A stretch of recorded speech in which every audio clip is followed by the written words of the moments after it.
আমি বলি যে সুন্দরবন থেকে কি শায়েস্তা করে শ্রীরামপুর শায়েস্তা করে দেবো আমি সিংরাম না স্যার, এসব কথা আমরা কেন বলবো? পুলিশ এরকম হয় না স্যার, সিনেমার পুলিশ আর বাস্তব পুলিশ না আলাদা। বাস্তব পুলিশের থেকে বাইরে চলে যাচ্ছে।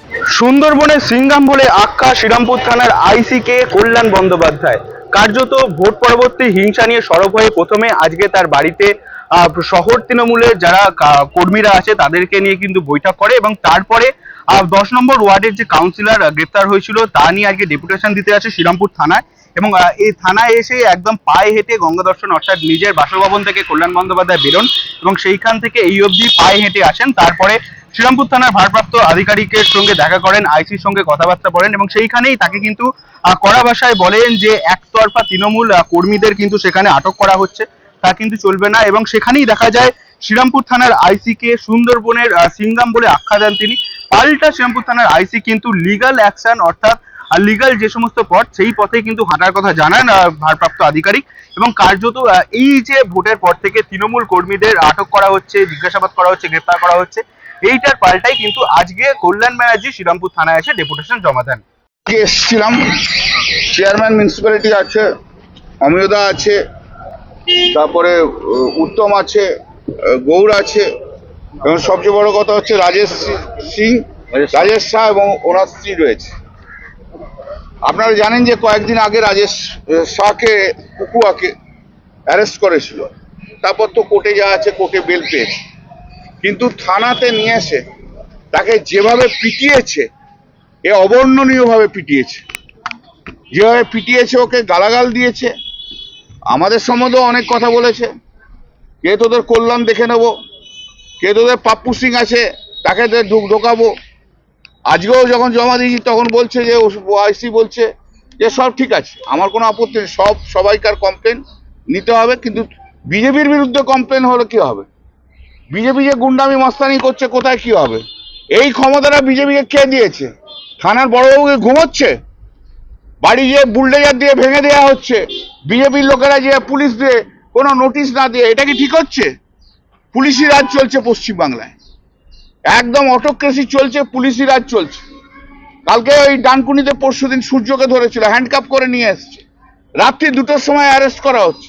বোর্ডারা পুলিশি রাজ চলছে আর বিজেপির গুন্ডাগার্দি চলছে। বিজেপির গুন্ডাগার্দি, পুলিশের ক্ষমতা নিয়ে পুলিশের এইসব করা হচ্ছে। শুভেন্দু অধিকারী মুখ্যমন্ত্রী বলে দিয়েছে সব জায়গায় তৃণমূলের ছেলেদেরকে তুলতে হবে। ও তো বলেছে 12,500 ছেলেকে তুলবে, বলেছে না 12,500 ছেলেকে তুলবে। এগুলো তার নিদর্শন হচ্ছে 12,500 ছেলে। আর আমিও শুভেন্দু অধিকারীকে বলে দিচ্ছি, মুখ্যমন্ত্রীকে, আপনি যদি 12,500 ছেলে তোলেন, আমি এবং আমার সহকর্মীরা 12,500 ছেলের পাশে সঙ্গে থাকবো, ছাড়বো না, কিন্তু ছাড়বো না আমরা। পুলিশি রাজ খতম করতে হবে, পুলিশি রাজ দিয়ে হবে না। রাস্তায় আছি, রাস্তায় থাকবো। অনেক পুলিশ অফিসার দেখেছি, অনেক পুলিশ অফিসার দেখা আছে, অনেক দেখেছি। 45 বছর রাজনীতি করছি, সিপিএম এর বিরুদ্ধে লড়াই করে এসছি, আবার নয় বিজেপির বিরুদ্ধে লড়াই করব। এই পুলিশি রাজ খতম করতে হবে। পুলিশ দিয়ে সরকার চালানো যায় না।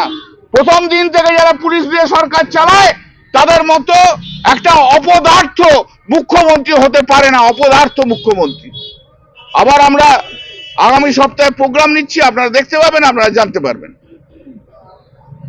দিলীপ ঘোষ আজকে সকালে বলছে জেল তৈরি করা হচ্ছে তৃণমূলদের ঢোকানোর জন্য।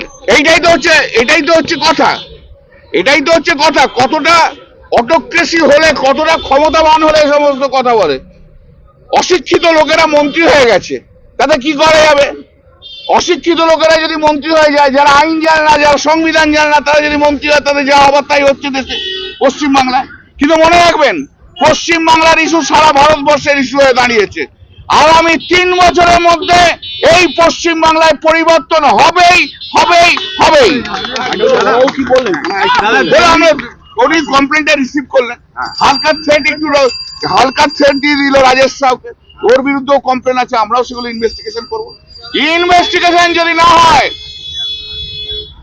হাইকোর্ট সুপ্রিম কোর্ট পর্যন্ত টেনে নিয়ে যাবো শ্রীরামপুরের থানার পুলিশ অফিসারকে। মূলত আজকে অভিযোগটা কি নিয়ে দিলেন? ওই তো বললাম তো ভাই, রাজেশ সিংকে ধরে নিয়ে এসে তাকে গালাগাল দিয়ে তাকে অ্যাসল্ট করেছে, এই তো লেখা আছে।